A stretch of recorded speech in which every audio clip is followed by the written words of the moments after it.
Asselineau, on le rappelle, c'est le candidat du Frexit. Voyez-vous dans le vote de votre fils, dans sa décision, un vote inutile? Ah non, la trajectoire qui le conduit à ça, en tout cas, est une trajectoire tout à fait cohérente, puisque c'est.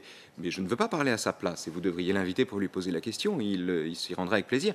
Il est parti des Insoumis, mon fils, qu'il avait croisé pendant la campagne et dont le discours le séduisait. Et il a en toute rigueur considéré que le programme de Jean-Luc Mélenchon était inapplicable à l'intérieur des traités européens et qu'il fallait donc en toute cohérence sortir de l'Europe pour pouvoir appliquer ce juste programme. Ce qui est très intéressant, c'est qu'aujourd'hui on le présente comme un enfant de droite, alors que c'est par la gauche et c'est par des mesures sociales auxquelles il était sensible, découvrant le jeu politique, qu'il a adhéré à ce parti-là. Je dois ajouter aussi une chose, et j'arrête ensuite de parler de quelqu'un qui n'est pas moi, et qui est bien différent, et qui a raison de l'être.